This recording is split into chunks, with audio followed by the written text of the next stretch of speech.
Hello again, everybody. My name is Lou Gamlin, and we're here on the ACHA website as we are congratulating our coaches of the year and the players of the year in each division.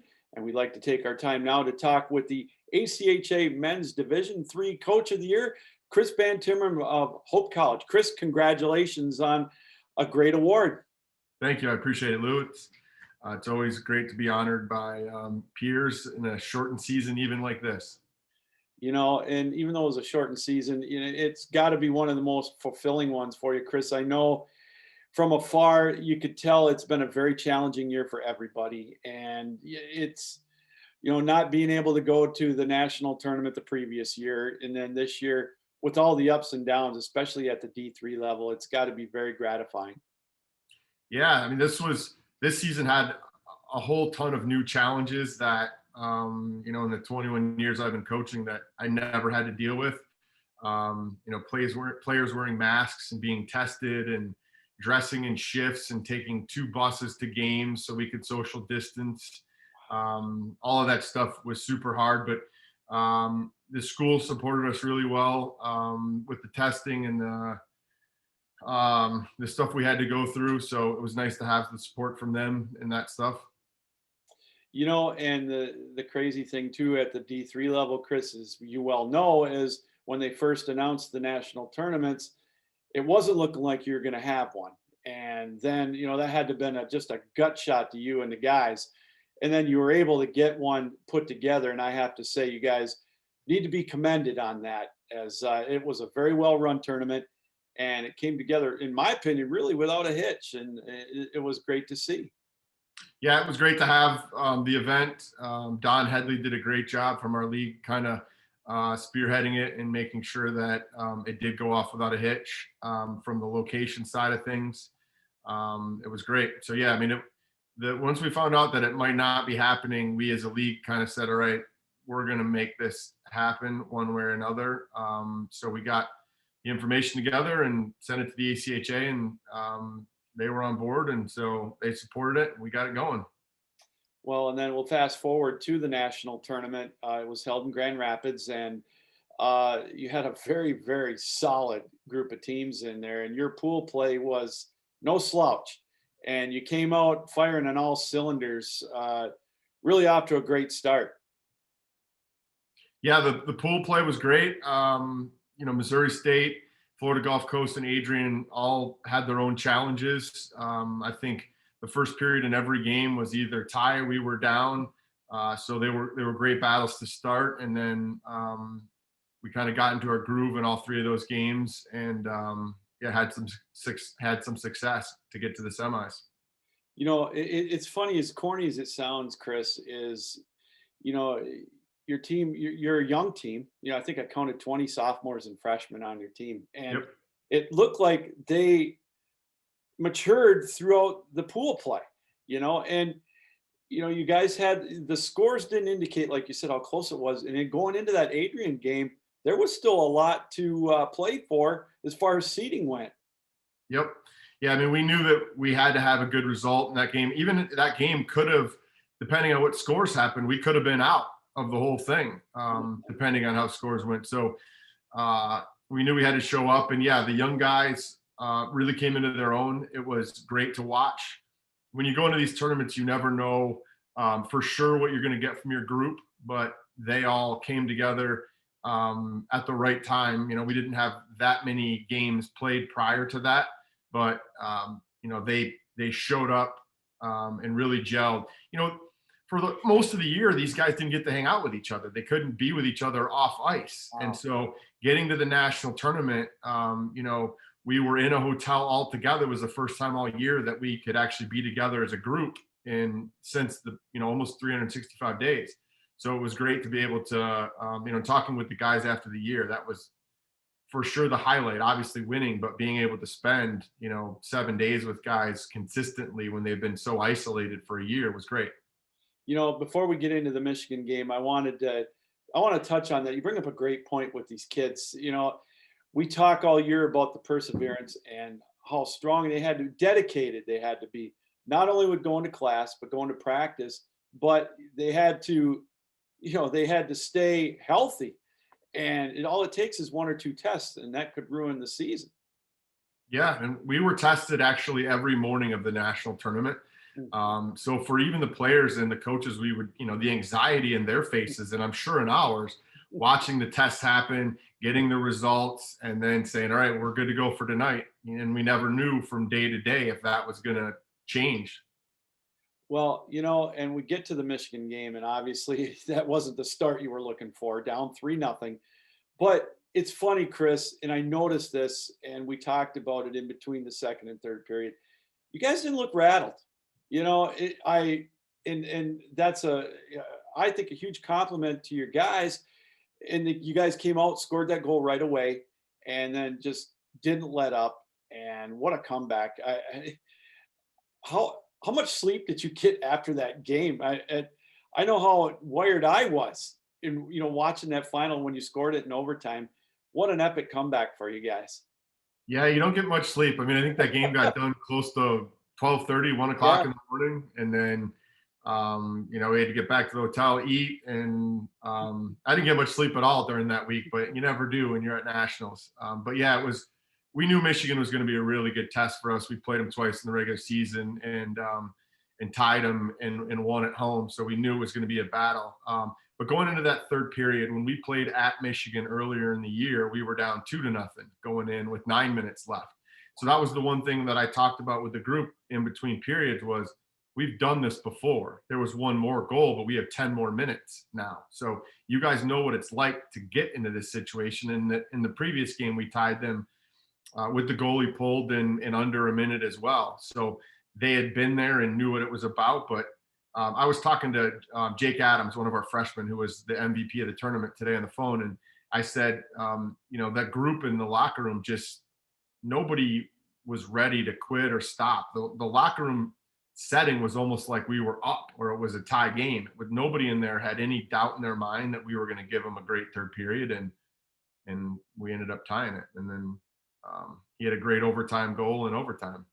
he sure did, and that carried the momentum. And again, when you guys started against Arkansas, both teams came out. You could tell the nervous energy. I mean, that's normal. But one of the things I was looking at, a sign of a great team, is one that doesn't settle or doesn't have a letdown.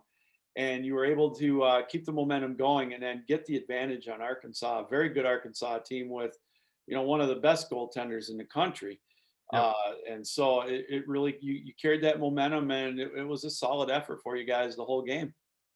Yeah, we knew that the first goal was going to be important and that might take a little bit of time, but that momentum, especially in a championship game, would be very beneficial for our group. And so we just kind of bided our time until we got that power play goal. And then for us, the goal with 1 second left in the second period of, just guys never giving up, shot goes on net, and then Gabe Gunnison just roofs it with a second left.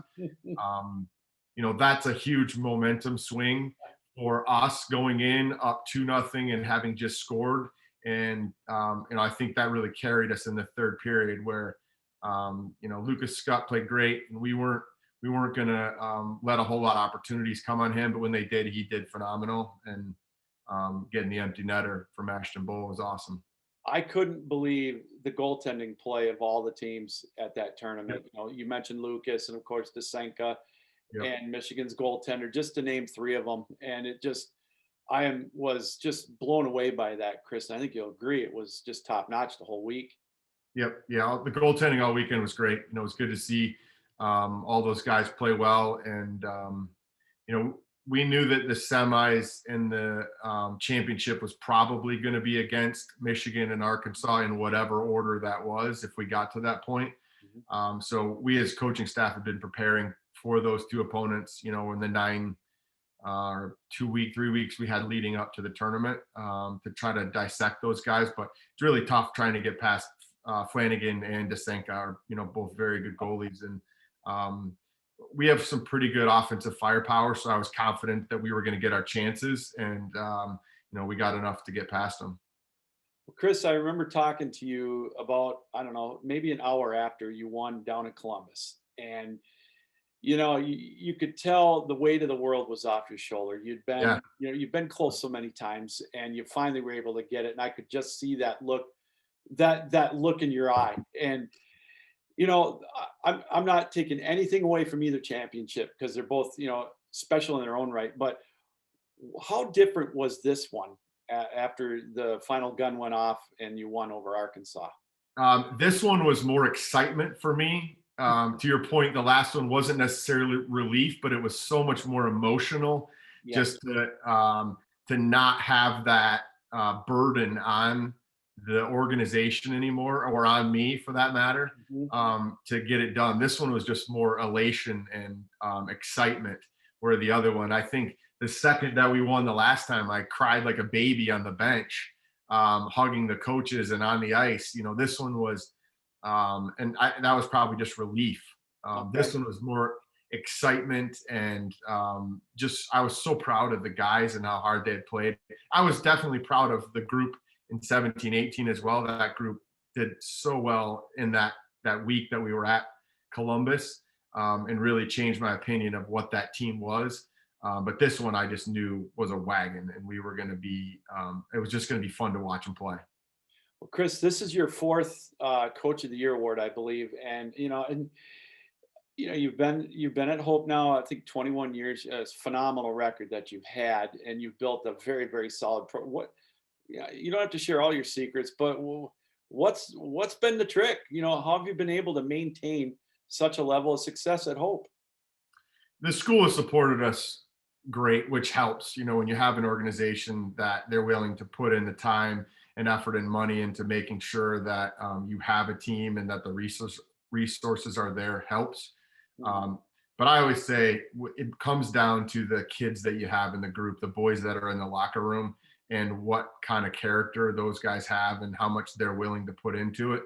And so this isn't a coaches award. This is a team player award. If those guys don't bust their butt and try to stay healthy and not get COVID, none of this happens.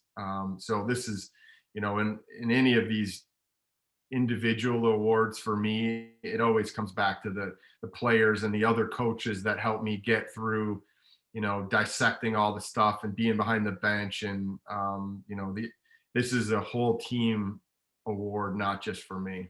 And it has been in the other ones too.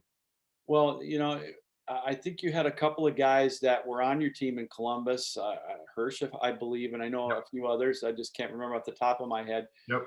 But you come into next year, and again, like I said, you're a young team. What an experience for the boys now. I got to ask you the same thing I asked Dan Huntley. How is it going to be now that you're the hunted again and not the hunter? Is Yeah. you're gonna the target's going to be on your back? Does that change your mindset at all, Chris, as a head coach? No, I mean, we don't graduate. We only graduate one player from this Wow. roster. And we had a few guys that didn't play this year. Our captain from last year, Max Moniz, didn't play, and he'll be returning. Colin Steckel will be returning. So there's some guys that were very influential for us a year ago that will be also. And then we've got some great freshmen coming in as well. So it's going to be a fun group. I think from the last time when we won it, we've always been the hunted. Yeah. When you play well the previous year, you're always going to be hunted. And I think we dealt with it okay the last time, but we didn't make the national tournament again after we won in 17-18. We missed 18-19 national tournament. We lost in regionals. So I think that the guys will remember that, but all of those guys have the experience of winning it now. We don't have to really prep the guys coming back because everybody's back. You just have to worry about the few guys that you're bringing in that are going to be rookies. Everybody else knows what this experience is about and what it's going to take to win it. And finally, Chris, like I said, you've been there now 21 years. I would never have known that. You just seem full of energy, and you bring it every year. And how does that does being with the kids and everything, does that keep your competitive juices going? Yeah, it makes me younger again. You get in that locker room and you want to I mean, I hate losing. I want to win, and I want to do it the right way, and try to teach the kids the right way to play the game and life lessons and things that are going to go about it. So, I don't know what would have happened to me 21 years ago if I decided not to coach, where I'd be right now, but I'm certainly happy that, God gave me the opportunity to coach this team and stick with it for as long as I have. And hopefully I can continue to do it for many more years. Well, 510 career wins and your fourth Coach of the Year award. Chris Van Timmeren, congratulations on being named the ACHA Men's Division III Coach of the Year. Congratulations again on another national championship. Keep it going. I'd love to see you in the winner's circle again. Appreciate it. Thank you, Lou. Thanks for everything you do too. Thank you.